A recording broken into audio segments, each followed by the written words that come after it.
Вы слушаете радио «Заебало». Заебало радио. Тебя все заебало? Заходи, присаживайся. Чаю? Подпишись.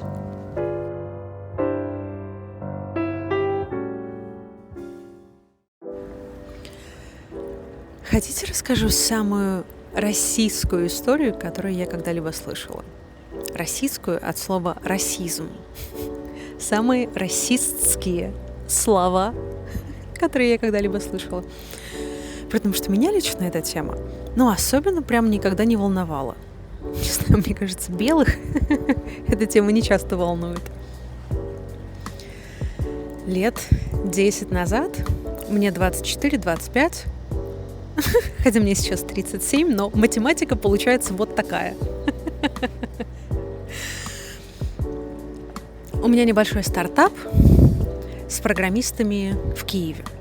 Я живу в Нью-Йорке, и у нас есть партнерская компания то ли в Словении, то ли в Словакии, вот я сейчас уже не помню. У нас, были какие-то маленькие компании, у нас была маленькая компания, и маленькие компании из разных стран по всему миру перепродавали иногда то, что мы продавали. И была одна тетка, не буду называть ее по имени, Малака сегодня ее назову, у нее было похожее имя.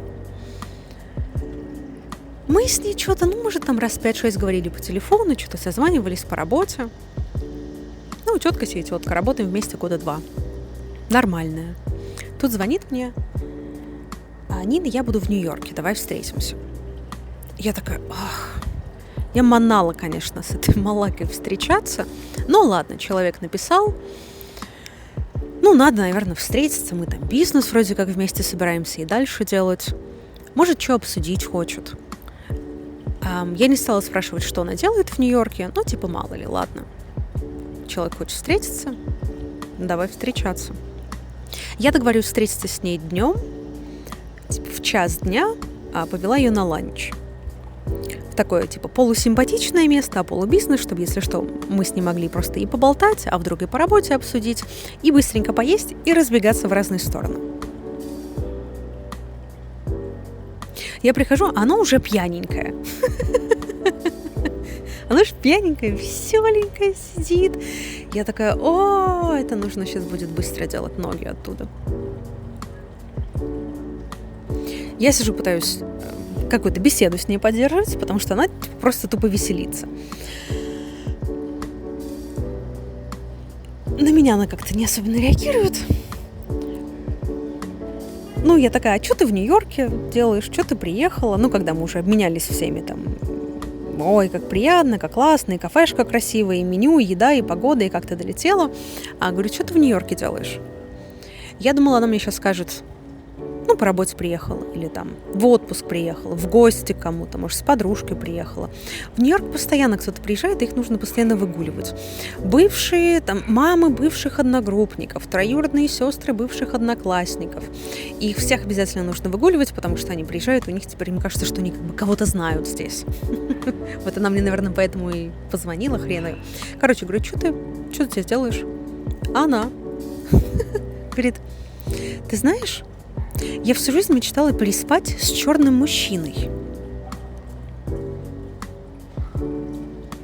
Но в нашей Словакии или Словении черных нет. Поэтому я зарегистрировалась на сайте blackmanmeetwhitewoman.com. Познакомилась с парнем, оказалось, что он из Нью-Йорка, он пригласил меня в гости, и я приехала. Он черный, я приехала, чтобы с ним переспать. Я думаю, вот это бизнес-ланч. Я такая, хорошо. Но она продолжала. Рассказала мне в деталях, как она прилетела. А ей тоже лет, ей, наверное, 27-28. Как она прилетела, он встретил ее в аэропорту, а потом они поехали туда, а потом он сказал это, потом она сказала то. И я слушала, потом говорю, слушай, ладно, говорю, слушай, я пойду, но если вдруг что, если у тебя там вдруг что случится, говорю, то сразу едь в отель. Не пригласила к себе специально, это важно. Говорю, если что, сразу едь в отель, не оставайся, незнакомый человек, мало ли, посмотри прямо сейчас на карте, где у тебя ближайший отель, чтобы ты могла легко в него доехать, да? Ну, давай, чтобы все было нормально, чтобы мы с тобой еще зарабатывали деньги. Хорошо? Хорошо. И ушла. Ушла, приехала домой, думаю, боже, что это было, слава богу, что это закончилось. Поделала уже все свои дела, часов 9 вечера, она мне звонит. Я такая, о, не, я не буду брать трубку. Она звонит, и звонит, и звонит, и звонит, и звонит. Я не беру трубку. Она мне позвонила раз 7 или 8. Я выждала минут 45 и ответила что-то типа, ой, сори, что я пропустила твои звонки, я уже ложусь спать, завтра утром созвонимся. Пока. Я только отправляю, она тут же мне звонит опять. Я держусь, все равно не беру трубку, пока она не пишет мне смс-ку. Говорит, Нина, я уже полчаса на такси езжу по Бруклину. Ты же сказала, что ты в Бруклине живешь. Вот я уже в такси езжу полчаса. Пьянючая. Давай мне свой адрес, я сейчас приеду к тебе. Я такая, блядь. Ну, с одной стороны, ну, конечно, нахер она мне всралась. Ну, что я сейчас, незнакомый мне человек, пьянючая сейчас приедет ко мне. Нахера она мне нужна? С другой стороны, ну, блин, девчонка в чужой стране, в чужом городе, пьяная, ну, может, что-то случилось, может, она конченая, может, что-то случилось. Сама. Ну, что мне сейчас сказать? Трубку положите, чтобы она в такси в этом осталась. Я тут же ее возненавидела за то, что она поставила меня перед таким выбором. Говорит, ладно, вот тебе адрес, приезжай. Эта зараза приезжает с чемоданами. Пьянючая, веселая такая. Вся в чем-то. Хер знает, где была.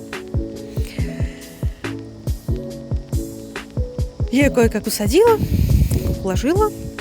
Отправила ее помыться, дала ей 2 таблетки аспирина. И когда она немножечко пришла в чувство, говорю, ну что у тебя случилось-то, рассказывай, а?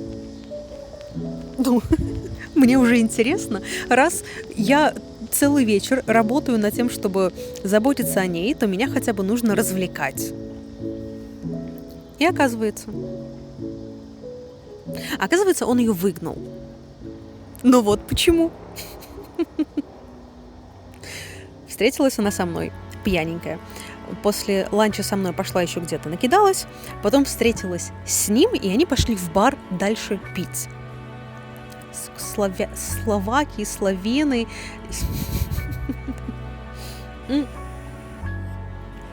Сидят они в баре. И она рассказывает ему про свою собаку. Показывает фотографии, у нее там какой-то этот маленький такой пес. И она из тех женщин, которые дуреют по этим собакам. Не знаю, мне кажется, таких собак нет у людей, которые к ним равнодушны. Это всякие сумасшедшие. Она вот, и это он в таком костюмчике, а это он в таком костюмчике, а это его такая мисочка, а это его такая мисочка. И он спит со мной, этот пес, вот так, а еще он спит вот так, а иногда он вот так гавкает, а иногда он вот так гавкает. Рассказывает. Но она откровенно призналась, что ему очень не нравилось, что она была пьяная, ему с ней неинтересно, но он, видно, пытался поддерживать разговор. И говорит, ой, ты знаешь, если честно, к собакам не очень хорошо отношусь. Говорит, я бы собаке никогда не позволила спать в постели. Все-таки собака – это животное, они бегают по земле, ну как можно в постель пустить собаку? Так что, говорит, я не знаю, как ты это делаешь, но я к этому плохо отношусь. А она ему отвечает, говорит, ну что же ты? Вот послушай, всего несколько лет назад к твоим людям относились как к собакам. Черных же тоже никуда не пускали. Вон у вас туалет отдельный даже был. А теперь, смотри-ка, мы с тобой сидим в одном баре на равных. Поэтому, возможно, вскоре и у собак будут такие же права, как у черных.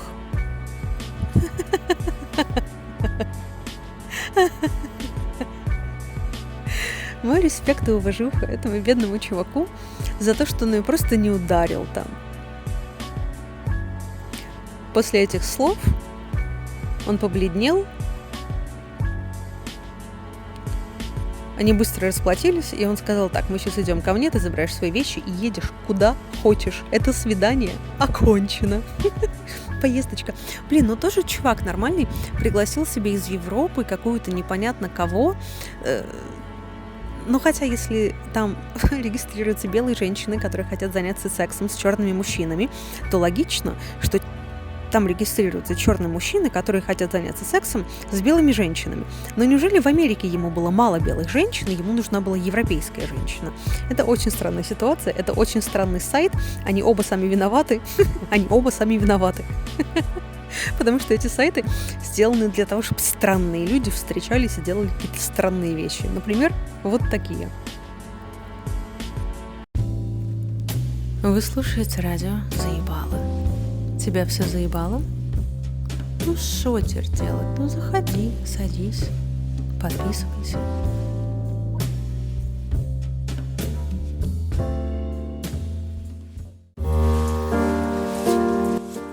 Прогноз погоды от радио «Заебало». Откуда я знаю, какая у тебя там погода? Я что знаю, где ты? Солнце будет жарко, не иди никуда. Будет холодно, оденься потеплее. А пойдет дождь, обязательно возьми зонтик. Иногда бывает ветер, он дует. Будешь в общественном транспорте ехать, возле окна не садись, продует. Будешь лететь на частном самолете, и Билл Гейтс будет звать тебя на частный остров, не едь. А пойдешь на день рождения к Пи Диди, масло детское не дари ему, у него уже есть. Дари ему спички и сигареты, не спрашивай почему.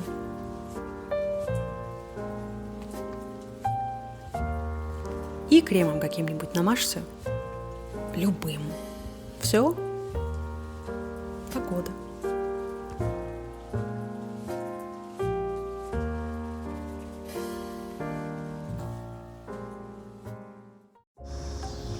Срочно в номер.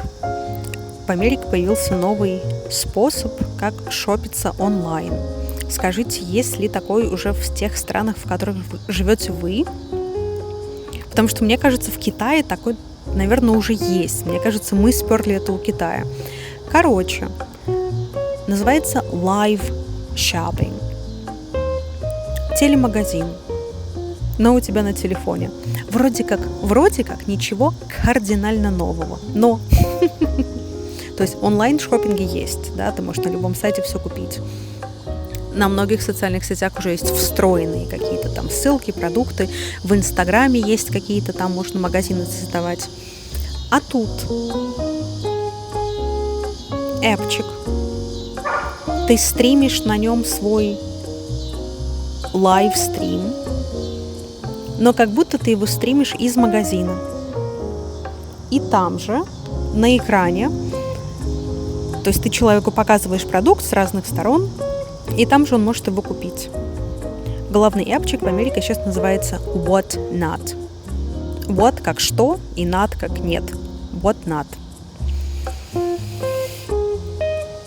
Очень прикольно, очень интересно. У нас давно назревала необходимость этого, и все в разной форме пытались это сделать еще с начала пандемии. Но потом пандемия пришла, и потом войны начались, и все немножко затихло. Но одно время скажите, было ли такое в ваших странах? По телеку, когда ты смотришь рекламу, то у тебя в рекламе появляется QR-код. И ты, например, смотришь рекламу доставки пиццы, ты там же можешь его просканировать и заказать тут же пиццу, чтобы тебе даже не приходилось там какие-то кнопочки нажимать лишние. Ну и лишний раз, чтобы рекламодатель там мог тречить, кто именно с телевизионной рекламы это забукал. Единственное, что оказалось, что контракты на телевизионные рекламы с QR-кодом оказались такими пиздецки дорогими. Но, видно, телеканалы запросили очень много за это денег. Такие, ага, если вы сейчас будете больше зарабатывать с нашей рекламы, то будьте добры, платите нам теперь больше за каждую секунду. А запросили они чуть ли не в 2 раза больше денег, поэтому шутка. Все рекламы, которые были по телеку с QR-кодами, они длились секунд 10-15. И ты просто тупо не успеваешь, потому что я когда первый раз увидела, а я была в Орландо, лежала в своем Airbnb, а так-то телека у меня, нет, мне кажется, мало у кого сейчас прям телек. А в Америке, много до сих пор телека. Как телека, то есть умный телек, то там какое-то телевидение прям само, наверное, есть, а так ты вот на бренде этого телека теперь стримишь, смотришь, клацаешь.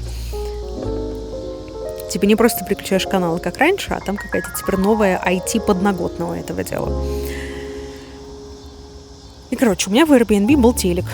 Там к нему отдельный какой-то умный пульт, что ты включаешь сначала то, потом то, там клацаешь. На этом же телеке у тебя есть там отдельная кнопка на Netflix, отдельная кнопка на Hulu, отдельная кнопка на YouTube и отдельное там целое огромное меню, что еще можно смотреть.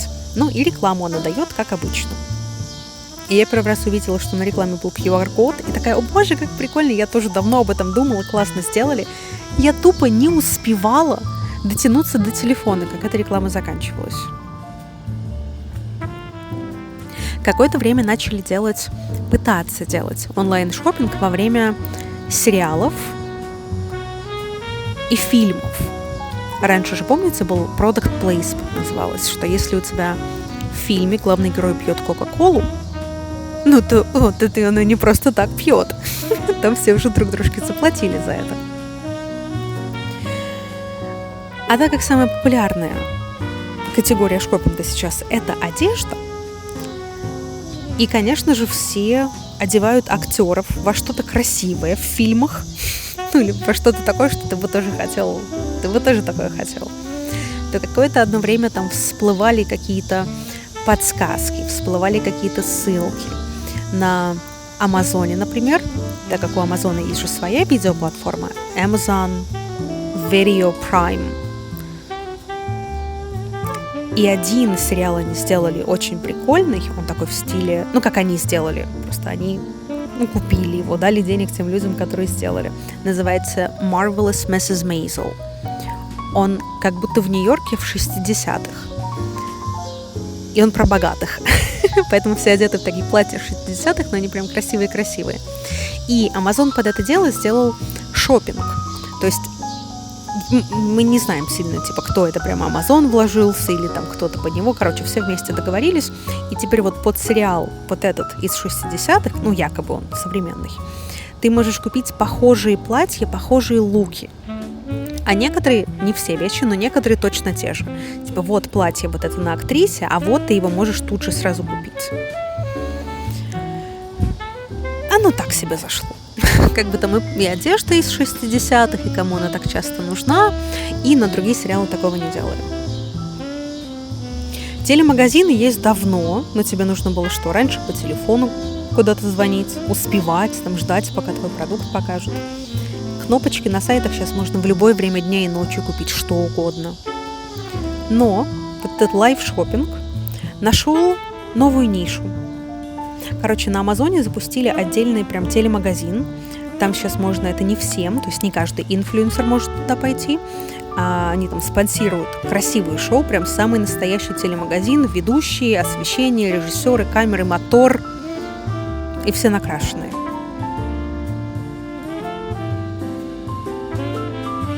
И они там продают те продукты, которые, там как-то хитро по контрактам, наверное, договариваются, как реклама, там что-то заказывают, предзаказывают. А на этом эпчике Whatnot сделали рынок. Там самый настоящий рыночек, знаете, всякой мелочевки и ширпотреба. Бэушных сумок, якобы дизайнерских, откровенно фейковых, колечек с бирюзой, браслетиков с какими-то козликами, заколочек. Это вся ерунда, подделочные духи, вся ерунда, за которой ты идешь на рынок. Да, сейчас я скажу, никто не ходит, но все ходят. Все ходят.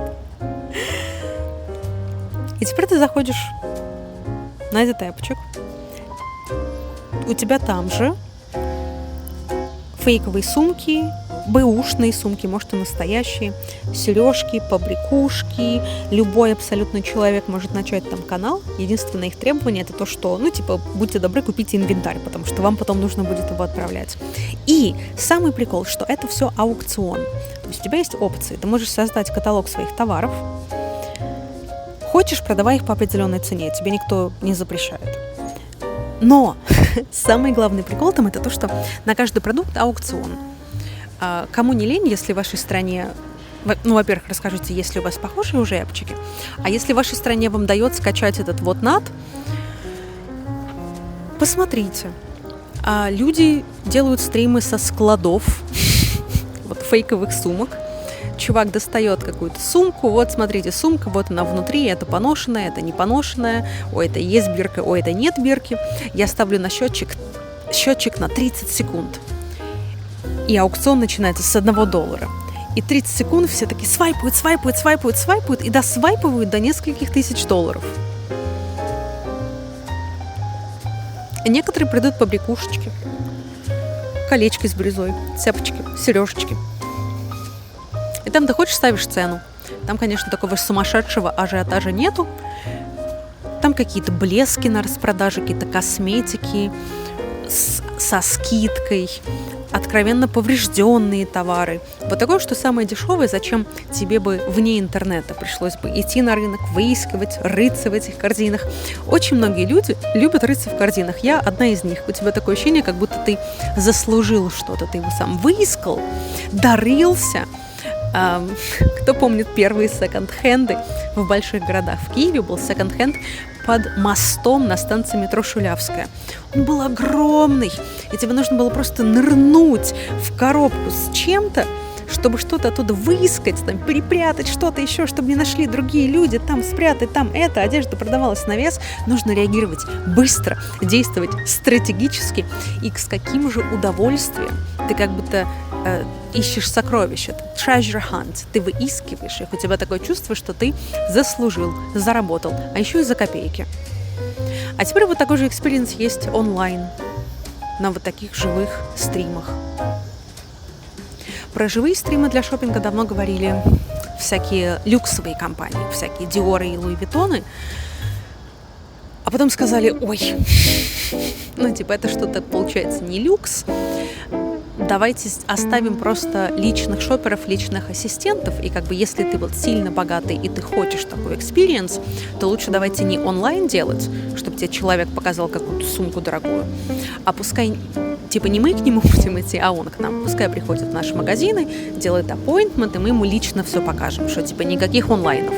Но по результату в онлайне за $1 можно купить фейковую или бэушную, там очень сильно поношенные сумки. Какие же поношенные сумки покупают люди, это просто пиздец. За бешеные бабки старые угробленные сумки только потому, что они брендовые. С ума сойти. Но вот такой, внимание, новости, новый вид шопинга, который недавно появился в Америке. Рассказывайте, что вы еще видели. Минутка мотивации от радио «Съебало». Все будет заебись. А не будет? Все, значит, не будет. Как-нибудь да будет, я тебя прошу. Что, помрем, что ли, все? Помрем, так помрем, и так помирать. Я тебя умоляю. Сидишь? Удобно? Молодец, сиди. Идешь? Плечи расправь. Не горбься. И иди себе. Или вон поешь, полежи. А лучше пойди что-то полезное сделай. Посуду помой, поубирай. Бабушку через дорогу приведи. Мотивацию еще подавай. Пиздуй работать. Минутка мотивации окончена.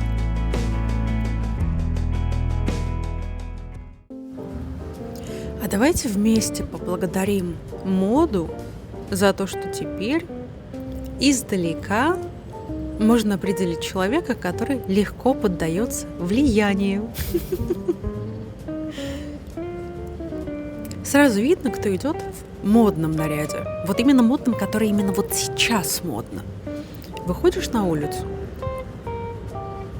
все в обтягивающих белых майках и широких таких джинсах-шароварах. И понимаешь, спасибо, что сказали. Сказали, что вы так легко поддаетесь влиянию. Так же снаружи не скажешь по человеку, по лицу не видно. Раньше было, наверное, а теперь видно. Губы наколоты, поддаешься влиянию. Волосы самого последнего модного оттенка, поддаешься влиянию. Джинсы только такие, как вот именно модно только сейчас, потому что так сказали, а если ты их не наденешь, тебе там что-то другое скажут, а еще хуже, не дай бог, подумают о тебе что-то. Это получается, ты уже не просто легко поддаешься влиянию, а даже влиянию мыслей, людей, которых ты даже не знаешь.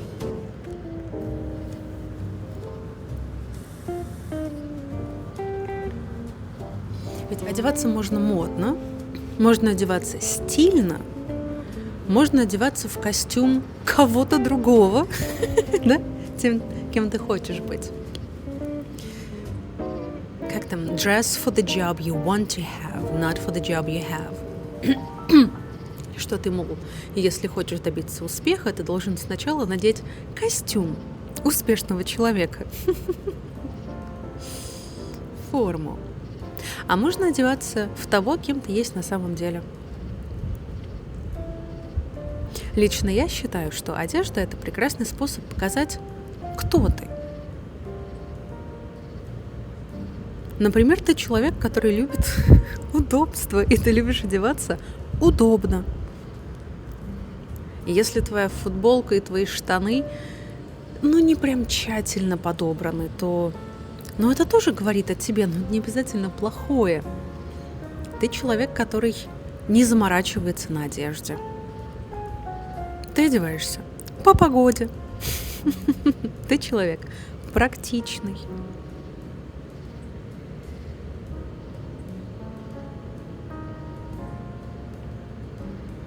Скажите, вы часто, не хочется говорить, меняете образы, но переодеваетесь в костюмы других людей? У кого еще есть multiple personality, как по-русски сказать? Раздвоение, расстроение и раздесятерение личности. Кто еще из вас открывает шкаф и понимает, вот это меня штырит в разные стороны? И тогда ваш способ одеваться тоже очень много говорит о вас.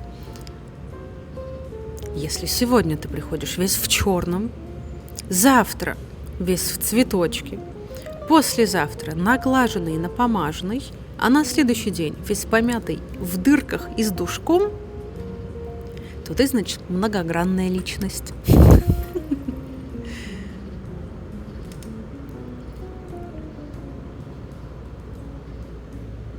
Сколько же мы нашли с вами способов, не дай бог, не показать другим людям, кем мы являемся на самом деле. Голос нужно тренировать, осанку нужно какую-то иметь, тело держать в какой-то форме и одеваться как-то.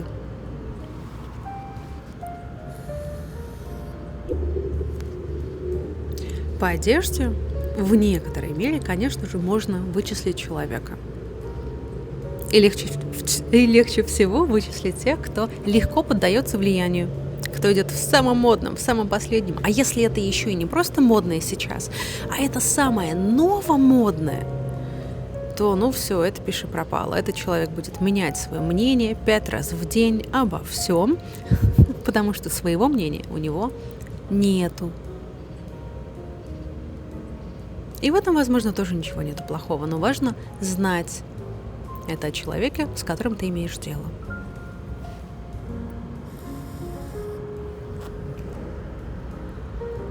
А если кто-то ходит с одной и той же прической много-много лет, мальчики не считаются. У мальчиков вариантов меньше. Кто ходит с одной и той же прической лет 20, это значит стабильный человек. Возможно, для модных он окажется старомодным. Скорее всего, человек, который имеет свои закоренелые привычки, мнения и образ жизни, и не собирается его менять ни для кого. И это тоже важно знать о человеке, с которым ты имеешь дело. Мои самые любимые люди в мире – это которые одеты в такой разнобой. Майка новая какая-то, самая, только что новая. Штаны такие протертые, в такие дырки. Ты их стирал вообще когда-нибудь? Странная сумка, какая-то непонятная обувь, а если еще и ботинки разные? Не в смысле один левый, а другой правый, а вообще разные. Вот это мои самые любимые люди. Это значит, что человек настолько был занят какой-то мыслью, каким-то своим внутренним процессом, что ему абсолютно насрать, что он на себя надел. Он надел на себя что-то. Он надел на себя то, что он чувствовал. И с таким человеком всегда интересно. Не всегда хорошо, но всегда интересно. А что ваша одежда говорит о вас? Вы слушаете радио «Заебало». Заебало радио. Тебя все заебало? Заходи, присаживайся. Чаю? Подпишись.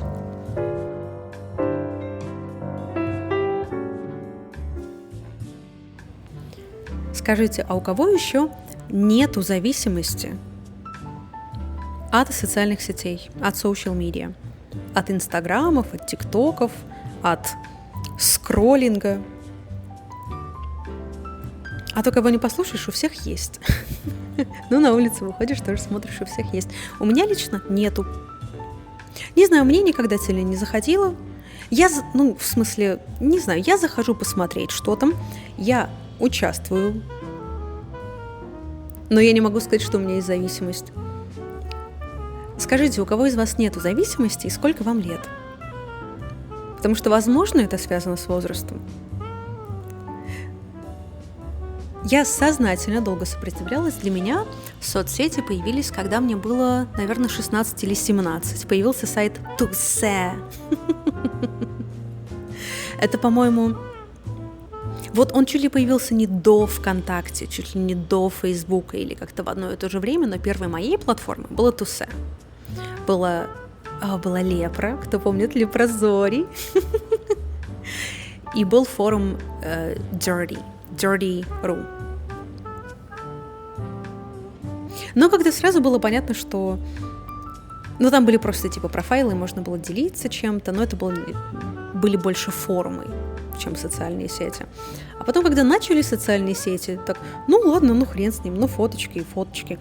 И как-то, сразу было понятно, что да, фотографии отличаются от реальной жизни. Не все, что ты видишь на картинке, это правда. Не верь глазам своим. И как-то, да. То есть это было каким-то, понятным, очевидным фактом. Меня никогда не бомбило ни по каким трендам. Большинство из них я сознательно пропускала, у меня времени не было. То есть я заглядывала, я смотрела, иногда выходишь на улицу, что-то происходит, думаешь, наверное, что-то в интернете произошло. Но я абсолютно всегда была сторонником того, что живое общение ты ничем не заменишь. Я по сей день терпеть не могу переписываться, я ни с кем не переписываюсь, поэтому у меня нет друзей. А завести я эту тему хотела, потому что действительно стало сложно игнорировать интернет. И пару лет назад мне показалось, что я одна осталась вне интернета. Я поехала путешествовать по миру, смотреть, кто еще чем живет. Мне казалось, что, возможно, это только Америка такая. И моя обстановка, и работа моя сложная, и Нью-Йорк, и, может, окружение сложное. Но как-то всех поглотил интернет.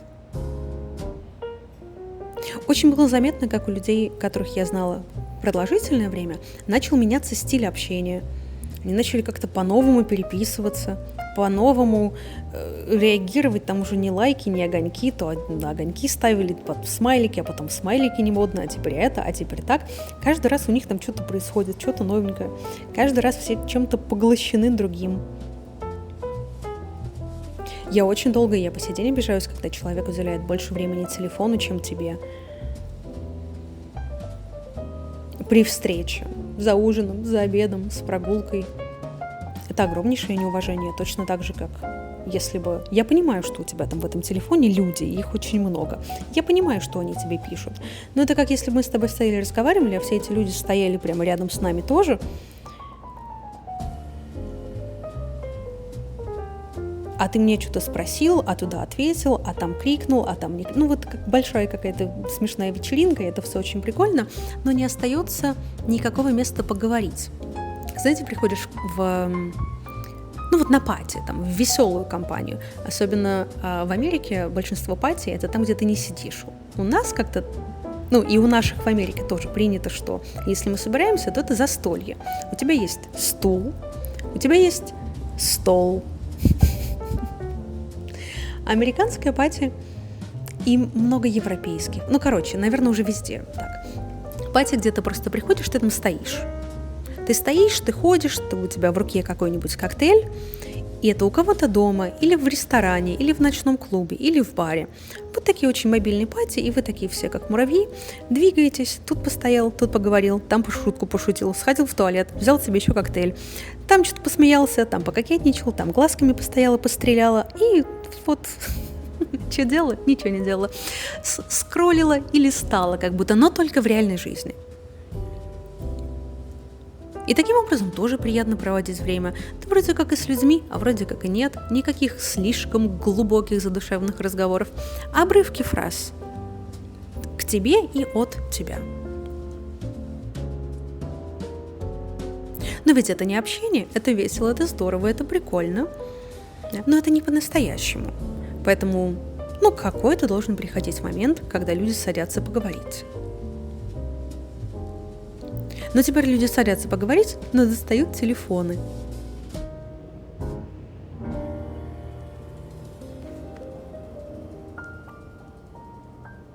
Я очень долго держалась и до сих пор держусь до последнего. В своей поездке я ходила по улицам и смотрела, кто еще из людей есть. Что люди делают. Я поехала во все места, в которые я хотела поехать, и со временем даже ехала без разбора. Честно, просто ходить по улицам и смотреть, а чем занимаются остальные люди, а как выглядят другие люди, а в какой одежде они ходят, а какую еду они едят, кто о чем разговаривает. У людей там все нормально или нет? А действительно своими глазками поехать посмотреть на людей, поехать посмотреть на мир.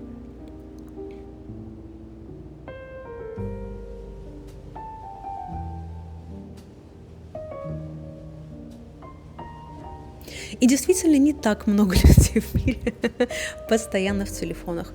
В Европе, например, в Берлине, в Париже, в больших городах. Может, потому что много людей, многие с телефонами, но многие и без телефонов.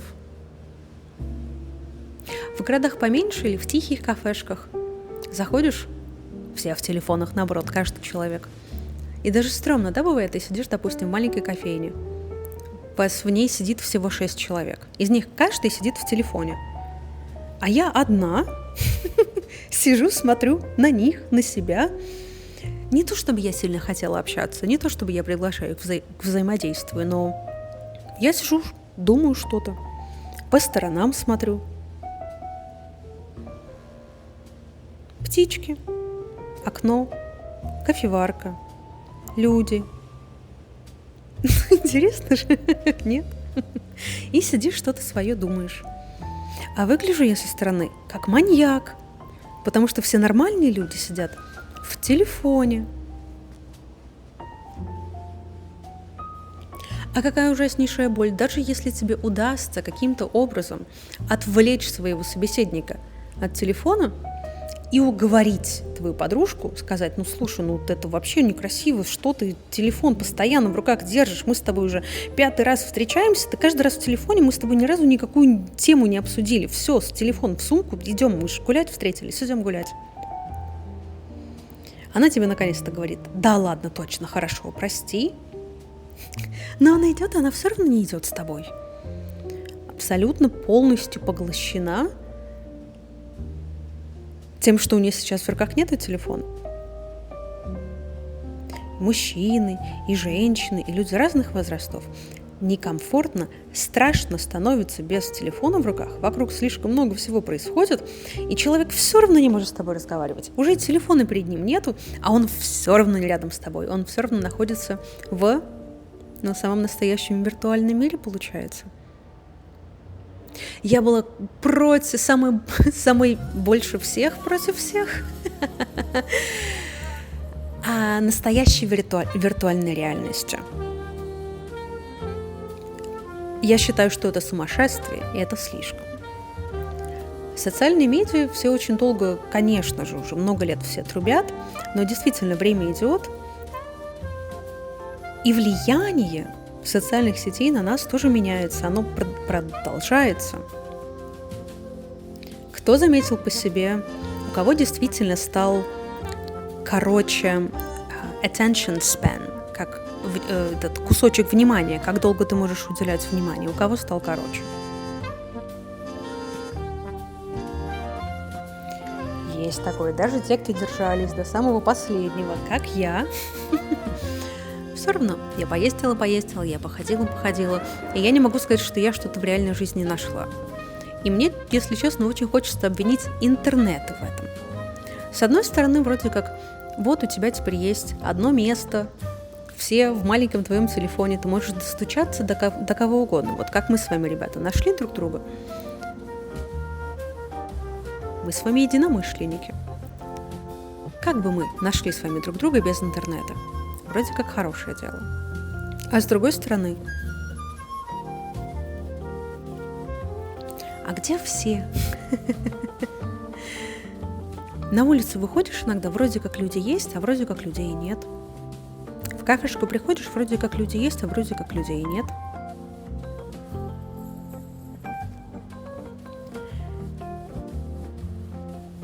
Я заметила большую разницу, но я опять же не знаю, это разница во времени, либо разница в возрасте. О том, как сложнее стало заводить друзей. Вроде как, с возрастом, да, действительно, сложнее заводить друзей. Люди меняются, у всех там жизнь усложняется, так просто, как мы дружили в 16 лет и в 17, где тебе из поводов нужно было только то, что вы рядом живете. И все, вы же можете дружить. В 19 лет у меня всем подружкам было 19 лет. Это был единственный критерий, по которому мы дружили. Нам просто всем должно было быть 19 лет. Вот и все. А вырастаешь, и, конечно, сложнее найти общий язык с людьми. Но в то же время в больших городах, как в Нью-Йорке, в 23, в 24, 25 я приходила, потому что я научилась этому от местных. Ты можешь сам прийти в любой барчик, не в любую кафешку, есть кафешки, в которых специально такой вайб, где все сидят, никто друг с другом не общается, есть кафешки более живые. Есть действительно много мест, которые, притом они не специально были так сделаны, это вот так получается. В этом есть такая, кстати, невероятнейшая магия кафешек, ресторанчиков и барчиков в Нью-Йорке, что ты можешь открыть все, что хочешь. Но то, чем это будет, ты вообще не знаешь. Ты можешь открыть самый шикарный ресторан, который превратится в бомжатню. Ты можешь открыть супер классный музыкальный, танцевальный холл, а он превратится в, я не знаю, место для шахматистов. Там будут собираться шахматисты, потому что окажется, что это там по дороге рядом с каких-то их там чем-то, и они туда все начали приходить, а потом все узнали, что туда приходят шахматисты, начало приходить еще больше шахматистов, и теперь в твой танцевальный клуб ходят только шахматисты и не танцуют. Что ты им сделаешь? Ты их будешь выгонять? Поэтому кафешки и бары сами со временем приобретают вайб, который ты не сделаешь ни дизайном, ничем. Есть действительно кафешки, в которые все приходят сидеть сами с собой. А есть барчики, ресторанчики, которые живые. И люди знают, что они живые, и приходят туда тоже быть живыми. Ты приходишь сам или сама, куда угодно, и ты не идешь. Сейчас, наверное, многие мне скажут, сниматься, цепляться. Нет, вот, в этом и прикол, что, сниматься это... есть такие места тоже для этого отдельные, все их знают. Если ты идешь туда, тоже можешь прийти туда. А есть места, куда ты приходишь дружить, почесать языком. Ты садишься за барчик, они обычно так еще... вот в чем ключ, как можно попробовать создать такое место. Там нет столиков, которые стоят далеко друг от друга, все друг у дружки на голове, но достаточно места, чтобы вы друг дружке не мешали. Что если ты садишься за бар, у тебя слева сидит человек и справа сидит человек. Вы не обязаны разговаривать, но атмосфера такая, что вы можете. И тебе не менее удобно заговорить с человеком слева, чем с человеком справа.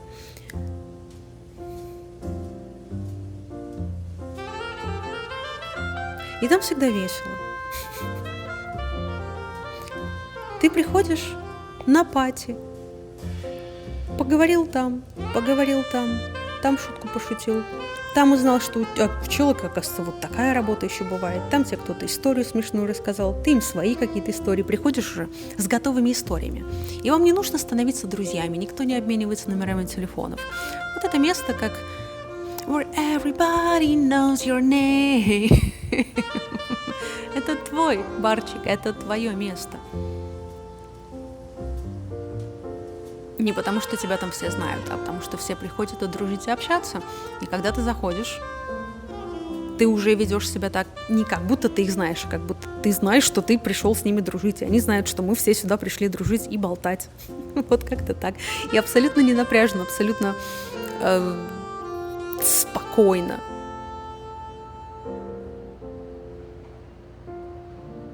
А со временем это действительно прекратилось. Возможно, экономика влияет, возможно, возраст мой, возможно, меняются времена, но незачем тебе больше никуда идти. И люди даже, которые куда-то ходят, все равно сидят в телефонах. А мне очень обидно, потому что мне очень одиноко.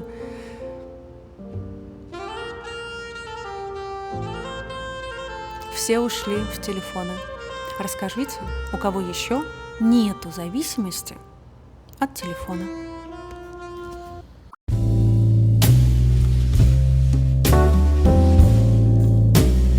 Новости на радио Заебал. Заебали новости. Война между Израилем и Ираном продолжается. Война между Россией и Украиной продолжается. А Конго и Руанда помирились. И каким-то образом это значит, что теперь США получили права на добычу полезных ископаемых в Конго. Вот так мирились. Террорист-смертник в Пакистане. Литва и страны Балтии. Сказали, что помните, как мы пообещали не использовать противопехотные мины? Но вы заебали. Поэтому мы берем свои слова обратно и начинаем использовать противопехотные мины. Просто чтобы вы знали. Президент Америки Трамп, он продолжает изменять законы и набирать все больше и больше власти для своих указов. 2 страны за последние 30 дней ужесточили ограничения на предоставление гражданства. США и Молдова.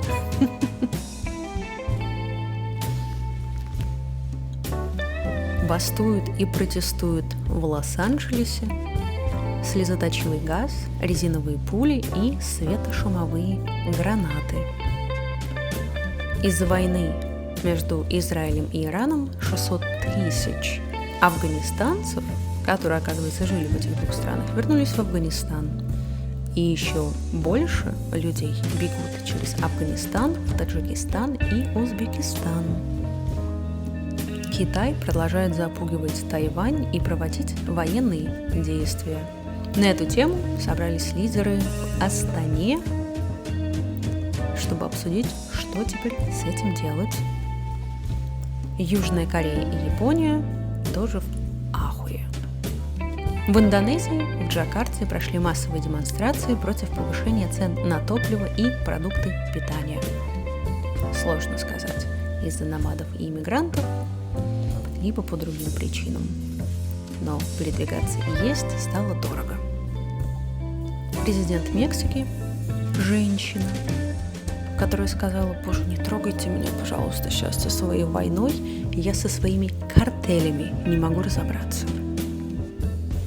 Каждый день продолжает всходить солнце, цвести цветы и петь птицы. Это были новости за июнь 2025 года. Поехали дальше.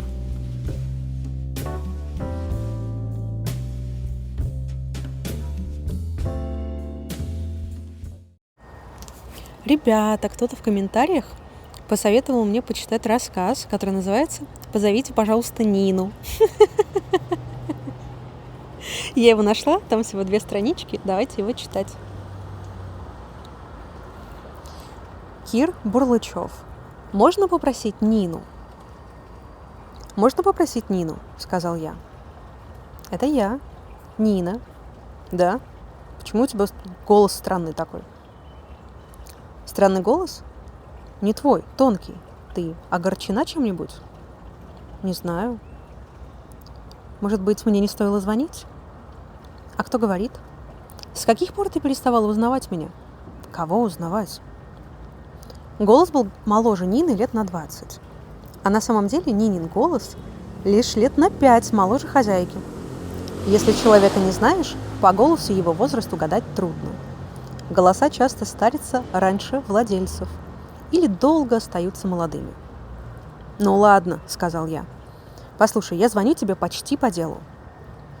«Наверное, вы все-таки ошиблись номером», — сказала Нина. «Я вас не знаю». «Это я, Вадим Николаевич, что с тобой?» «Ну вот», — Нина вздохнула, будто ей жаль было прекращать разговор. «Я не знаю никакого Вадика и Вадима Николаевича». «Простите», — сказал я и повесил трубку. Я не сразу набрал номер снова. Конечно, я не просто туда попал. Мои пальцы не хотели звонить Нине и набрали не тот номер. А почему они не хотели? Я отыскал в столе пачку кубинских сигарет, крепких, как сигары. Их, наверное, делают из обрезков сигар. Какое у меня может быть дело к Нине? Или почти дело? Никакого. Просто хотелось узнать, дома ли она. А если ее нет дома, это ничего не меняет. Она может быть, например, у мамы или в театре. Потому что она 1000 лет не была в театре. Я позвонил Нине. «Нина?» – сказал я. «Нет, Вадим Николаевич», – ответила Нина. «Вы опять ошиблись. Вы какой номер набираете?» 149 40 89. Вот, а у меня Арбат 1 32 35. «Конечно», – сказал я. «Арбат – это 4, Арбат – это Г». «Ничего общего», – сказал я. «Извините, Нина». «Пожалуйста», — сказала Нина. «Я все равно не занята». «Постараюсь к вам больше не попадать», — сказала я. «Где-то заклиналась. Вот и попадаю... Где-то заклиналась. Вот и попадаю к вам. Очень плохо телефон работает». «Да», — согласилась Нина. Я повесил трубку. «Надо подождать. Или набрать 100. Время. Что-то замкнется в перепутавшихся линиях на станции, и я дозвонюсь. 22 часа ровно», — сказала женщина по телефону 100. Я вдруг подумал, что если ее голос записали давно, 10 лет назад, то она набирает номер 100, когда ей скучно, когда она одна дома и слушает свой голос, свой молодой голос. А может быть, она и вовсе умерла. Тогда ее сын или человек, который ее любил, набирает 100 и слушает ее голос. Я позвонил Нине. «Я вас слушаю», — сказала Нина молодым голосом. «Это опять вы, Вадим Николаевич?» «Да», — сказал я.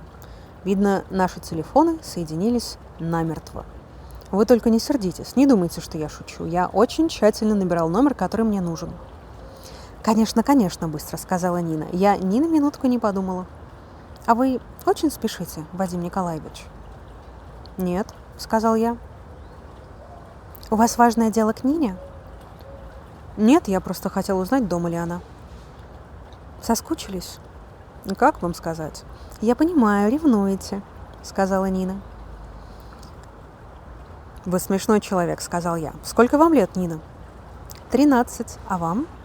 «Больше 40. Между нами толстенная стена из кирпичей». «И каждый кирпич — это месяц, правда?» «Даже один день может быть кирпичом». «Да», — вздохнула Нина. «Тогда это очень толстая стена». «О чем вы думаете сейчас?» «Трудно ответить. В данную минуту ни о чем. Я же разговариваю с вами».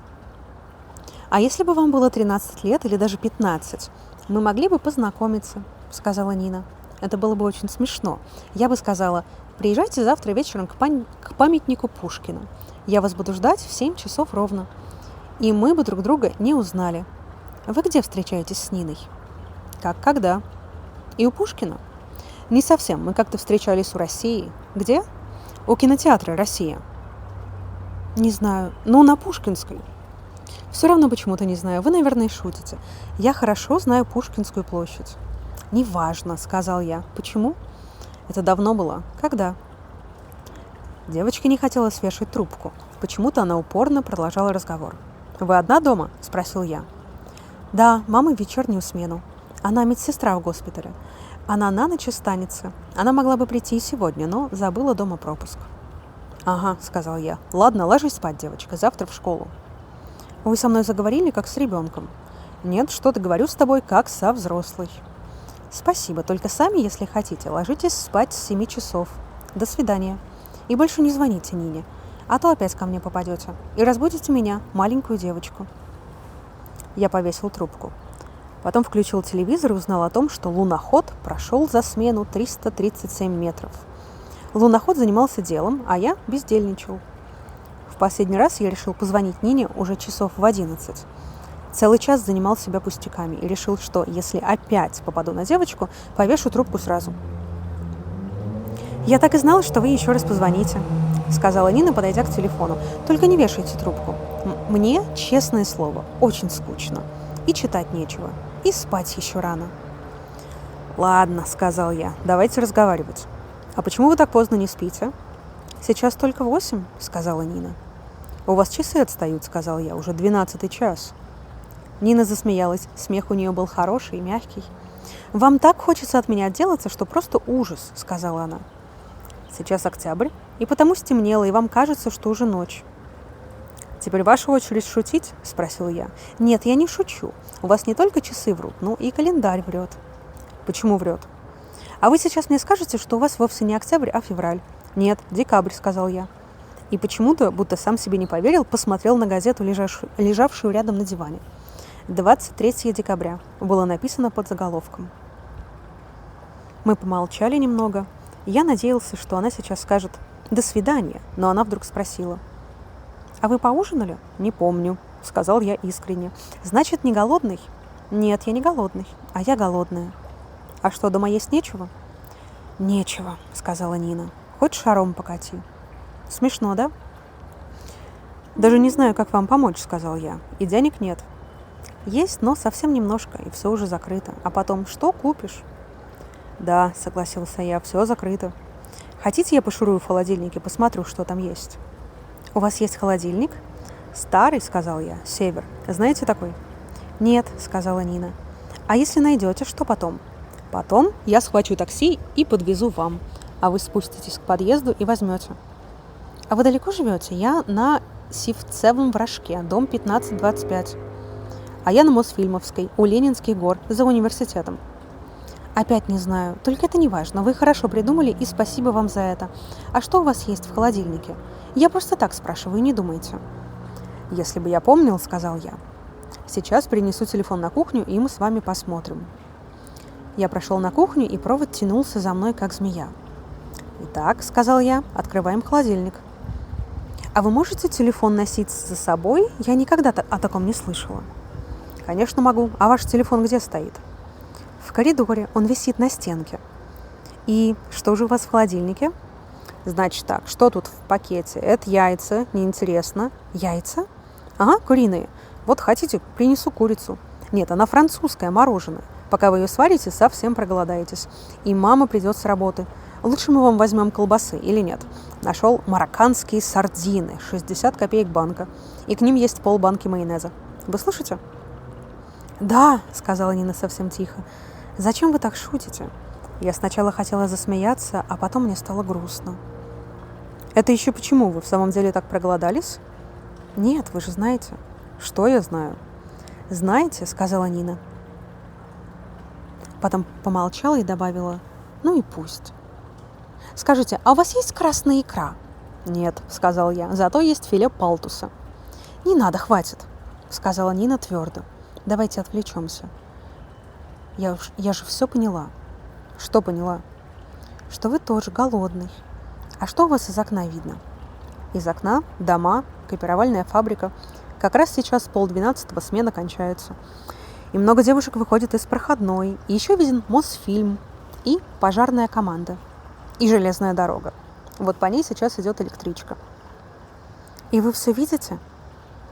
Электричка, правда, далеко идет, только видна цепочка огоньков, окон. Вот вы и врете. Нельзя так со старшими разговаривать, сказал я. Я не могу врать, я могу ошибаться. Так в чем же я ошибся? Вы ошиблись в том, что видите электричку. Ее нельзя увидеть. Что же она, невидимая, что ли?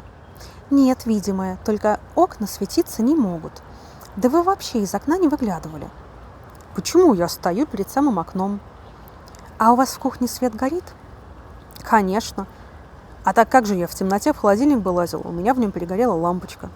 Вот видите, я вас уже в 3-й раз поймала. Нина, милая, объясните мне, на чем ты меня поймала? Если вы смотрите в окно, то откинули затемнение. А если откинули затемнение, то потушили свет, правильно? Неправильно. Зачем же мне потемнение? Война, что ли? Ой-ой-ой, как же можно так завираться? А что же, мир, что ли? Ну, я понимаю, Вьетнам, Ближний Восток, но я не об этом. И я не об этом. Постойте, а вы инвалид? К счастью, у меня все на месте. У вас бронь? Какая бронь? А почему вы тогда не на фронте? Вот тут в первый раз только я и заподозрил неладное. Девочка меня вроде бы разыгрывала, но делала это так обыкновенно и серьезно, что чуть было меня не испугало. На каком я должен быть фронте, Нина? На самом обыкновенном, где все. Где папа, на фронте с немцами. Я серьезно говорю, я не шучу. А то вы так странно разговариваете. Может быть, вы не врете о курице и яйцах? Не вру, сказал я. И никакого фронта нет. Может быть, и в самом деле мне подъехать к вам? Так я и в самом деле не шучу. Почти крикнула Нина. Но вы перестаньте. Мне сначала было интересно и весело, а теперь стало как-то не так. Вы меня простите. Как будто вы не притворяетесь, а говорите правду. Честное слово, девочка, я говорю правду, сказал я. Мне даже страшно стало. У нас печка почти не греет, дров мало и темно, только коптилка. Сегодня электричества нет, и мне одной сидеть ой как не хочется. А все теплые вещи я на себя уже накутала. И тут же она резко и как-то сердито повторила вопрос. Вы почему не на фронте? На каком я могу быть фронте? Уже и в самом деле шуткой зашли куда-то не туда. Какой может быть фронт в 72-м году? Вы меня разыгрываете? Голос опять менял тон, был то недоверчив, то был маленьким, 3 вершка от пола, и невероятная забытая картинка возникла перед глазами. То, что было со мной, но много лет назад, 30 или больше, когда мне тоже было 12 лет, и в комнате стояла буржуйка, и я сижу на диване, подобрав ноги, и горит свечка, или это была керосиновая лампа. И курица кажется нереальной, сказочной птицей, которую едят только в романах, хотя я тогда не думала о курице. «Вы почему замолчали?» – спросила Нина. «Вы уж лучше говорите». «Нина», – сказал я, – «какой сейчас год?» 42-й», – сказала Нина. И я уже складывал в голове ломтики несообразности в ее словах. Она не знает кинотеатра «Россия», и телефон у нее только из 6 номеров, и затемнение. «Ты не ошибаешься?» – спросил я. «Нет», – сказала Нина. Она верила в то, что говорила. Может, голос обманул меня? Может, ей не 13 лет? Может, она 40-летняя женщина, заболела еще тогда девочкой, и ей кажется, что она осталась там, где война. «Послушайте», – сказал я спокойно, – «не вешать же трубку. Сегодня 23 декабря 1972 года. Война кончилась 27 лет назад. Вы это знаете?» «Нет», – сказала Нина. «Вы знаете это. Сейчас 12 час. Ну как вам объяснить?» «Ладно», – сказала Нина покорно. «Я тоже знаю, что вы не привезете мне курицу. Мне надо было догадаться, что французских куриц не бывает». «Почему?» «Во Франции немцы». Во Франции давным-давно нет никаких немцев, только если как туристы, но немецкие туристы бывают и у нас. Как так? А кто же их пускает? А чужих не пускать? Вы не вздумайте сказать, что фрицы нас победят. Вы, наверное, просто вредитель или шпион. Нет, я работаю в СЭВе, Совете экономической взаимопомощи, занимаюсь венграми. Вот и опять врете, в Венгрии фашисты. В Венгрии давным-давно прогнали своих фашистов. Венгрия – социалистическая республика. Ой, а я уж боялась, что вы и в самом деле вредитель. А вы все-таки все выдумываете. Нет, не возражайте. Вы лучше расскажите мне, как будет потом. Придумайте, что хотите, только чтобы было хорошо. Пожалуйста. И извините меня, что я с вами так грубо разговаривала. Я просто не поняла. И я не стал больше спорить. Как объяснить это? Я опять представил себе, как сижу в этом самом 42-м году. И как не хочется узнать, когда наши возьмут Берлин и повесят Гитлера. И еще узнать, где я потерял хлебную карточку за октябрь и сказал: «Мы победим фашистов 9 мая 1945 года». Не может быть. Это очень долго ждать. Слушай, Нина, и не перебивай, я знаю лучше. И Берлин мы возьмем 2 мая. Даже будет такая медаль за взятие Берлина. А Гитлер покончит с собой, он примет яд и даст его Еве Браун. А потом эсэсовцы вынесут его тело во двор имперской канцелярии и обольют бензином. И сожгут. Я рассказывала это не Нине, я рассказывала это себе. И я послушно повторял факты. Если Нина не верила или не понимала сразу, возвращался, когда она просила что-то пояснить, и чуть было не потерял вновь ее доверие, когда сказал, что Сталин тоже умрет. Но потом я вернул ее веру, поведав ей о Юрии Гагарине и Новом Арбате. И даже насмешил Нину, рассказав о том, что женщины будут носить брюки, клеш и совсем короткие юбки. И даже вспомнил, когда наши перейдут границу с Пруссией. Я потерял чувство реальности. Девочка Нина и мальчишка Вадик сидели передо мной на диване и слушали. Только они были голодные, как черти. Дела у Вадика обстояли даже хуже, чем у Нины. Хлебную карточку он потерял, и до конца месяца им с матерью придется жить на одну ее карточку. Рабочую карточку. Потому что он, Вадик, свою посеял где-то во дворе, и только через 15 лет он вдруг вспомнит, как это было, и будет снова расстраиваться, потому что карточку можно было найти даже через неделю. Она, конечно же, свалилась в подвал, когда он бросил на решетку пальто, собираясь погонять в футбол. И я сказал уже потом, когда Нина устала слушать, то, что она полагала хорошей сказкой. «Ты знаешь Петровку?» «Знаю», — сказала Нина. «А ее не переименуют?» «Нет». Так вот, я рассказал, как войти во двор под арку, и где в глубине двора есть подвал с закрытой решеткой. И если это октябрь 42 года, середина месяца, то в подвале, вернее всего, лежит хлебная карточка. Мы там во дворе играли в футбол, и я эту карточку потерял. «Какой ужас!» — сказала Нина. «Я бы этого не пережила. Надо сейчас же ее отыскать. Сделайте это». Она тоже вошла во вкус игры, и где-то реальность ушла, и уже ни она, ни я не понимали, в каком году мы находимся. Мы были вне времен, ближе к ее, 42 году. «Я не могу найти карточку», — сказал я. «Прошло много лет, но если сможешь, зайди туда. Подвал должен быть открыт. В крайнем случае скажешь, что карточку обронила ты». И в этот момент нас разъединили. Нины не было. Что-то затрещало в трубке. Женский голос сказал: «Это 148-18-15? Вас вызывает Орджоникидзе». «Вы ошиблись номером», — сказал я. «Извините», — сказал женский голос равнодушно. И были короткие гудки. Я сразу же набрал снова Нинин номер. Мне нужно было извиниться, нужно было посмеяться вместе с девочкой, ведь получалось, в общем-то, чепуха. «Да», — сказал голос Нины, но другой Нины. «Это вы?» — спросил я. «А, это ты, Вадим? Чего тебе не спится?» «Извини», — сказал я, — «мне другая Нина нужна». «Что?» Я повесил трубку и снова набрал номер. «Ты с ума сошел?» — спросила Нина. «Ты пил?» «Извини», — сказал я и снова бросил трубку. Теперь звонить бесполезно. Звонок из Орджоникидзе все вернул на свои места. А какой у нее настоящий телефон? Арбат 3 нет, Арбат 1, 13, нет, 40. Взрослая Нина позвонила мне сама. «Я весь вечер сидела дома», — сказала она. «Думала, ты позвонишь, объяснишь, почему ты вчера так себя вел. Но ты, видно, совсем сошел с ума».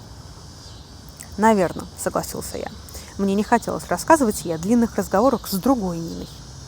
«Какая еще другая Нина?» — спросила она. «Это образ? Ты хочешь заявить, что желал бы видеть меня иной?» «Спокойной ночи, Ниночка», — сказал я. Завтра все тебе объясню. Самое интересное, что у этой странной истории был не менее странный конец. Я 3 года обещала это сделать, а тут приехал сам. Я знаю, что мама ничего не выкидывает из того, что, как ей кажется, может пригодиться. Я копался часа полтора в старых журналах, книгах, учебниках, томах приложений к Ниве. Книги были не пыльными, но пахли старой теплой пылью. Наконец, я отыскал телефонную книгу за 1950 год. Книга распухла от вложенных в нее записок и заложенных бумажками страниц, углы которых были обтрепаны и замусолены. Книга настолько знакома, что казалось странным, как я мог ее забыть. Если бы не разговор с Ниной, так никогда бы и не вспомнил о ее существовании. И стало чуть стыдно, как перед честно отслужившим костюмом, который отдают старьевщику на верную смерть. Так, 4 первые цифры известны. Г132. И еще я знал, что телефон, если никто из нас не притворялся, и если надо мной не пошутили, стоял в переулке Сивцев-Вражек, в доме 15/25. Никаких шансов найти тот телефон не было. Я уселся с книгой в коридоре, вытащив из ванной табуретку. Мама ничего не поняла, улыбнулась только, проходя мимо, и сказала: «Ой, ты всегда так. Начнешь разбирать книги, зачитаешься через 10 минут, и уборки всей конец». Она даже не заметила, что я читаю телефонную книгу. И я нашел этот телефон. 20 лет назад он стоял в той же квартире, что и в 1942 году. И записан был на Фролову К.Г. Согласен, конечно же, я занимался чепухой, искал то, чего и быть не могло. Но я вполне допускаю, что 10% вполне нормальных людей, окажись они на моем месте, сделали бы то же самое. И я поехал на Сивцев-Вражек. Новые жильцы в квартире не знали, куда уехали Фроловы. Да и жили ли они здесь. Но мне очень повезло в домоуправлении. Старенькая бухгалтерша помнила Фроловых, и с ее помощью я узнал все, что требовалось, через адресный стол. Уже стемнело. По новому району среди одинаковых панельных башен гуляла поземка. В стандартном двухэтажном магазине продавали французских кур в покрытых инеем прозрачных пакетах. У меня появился соблазн купить курицу и принести ее, как и обещал, хоть и с 20-летним опозданием. Но я хорошо сделал, что не купил ее. В квартире никого не было. И потому как гулко разносился звонок, мне показалось, что здесь люди не живут. Уехали. Я хотела было уйти, но потом, раз уж забрался так далеко, позвонила в дверь рядом. «Скажите, Фролова Нина Сергеевна, ваша соседка?» Парень в майке с дымящимся паяльником в руке ответил равнодушно. «Они уехали». «Куда?» «Месяц, как уехали на север. До весны не вернутся. И Нина Сергеевна, и муж ее». Я извинился, начал спускаться по лестнице и думал, что в Москве вполне вероятно живет не одна Нина Сергеевна Фролова, 1930 года рождения. И тут дверь сзади снова растворилась. «Погодите», — сказал тот же парень. «Мать что-то сказать хочет». Мать его тут же появляется в дверях, запахивая халат. «А вы кем ей будете?» «Да так просто», — сказал я. «Знакомый». «Не Вадим Николаевич?» «Вадим Николаевич». «Ну вот», — обрадовалась женщина, — «чуть было вас не упустила. Она мне никогда бы этого не простила. Нина так и сказала: не прощу. И записку на дверь приколола. Только записку, наверное, ребята сорвали. Месяц уже прошел. Она сказала, что вы в декабре приедете. И даже сказала, что постарается вернуться, но далеко-то как». Женщина стояла в дверях, глядела на меня, словно ждала, что я сейчас открою какую-то тайну. Расскажу ей о неудачной любви. Наверное, она и Нину пытала. «Он кто тебе?» И Нина тоже ей сказала: «Просто знакомый». Женщина выдержала паузу, достала письмо из кармана халата. «Дорогой Вадим Николаевич, я, конечно, знаю, что вы не приедете. Да и как можно верить детским мечтам, которые себе уже кажутся только мечтами? Но ведь хлебная карточка была в том самом подвале, о котором вы успели мне сказать».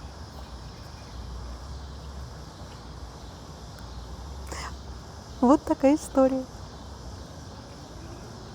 Здорово, правда? Вы слушаете радио «Заебало». «Заебало радио». Тебя все заебало? Подписывайся, присаживайся. Чаю? Если ты хочешь меня поддержать, мне можно купить чашечку кофе через PayPal. Ссылка в описании.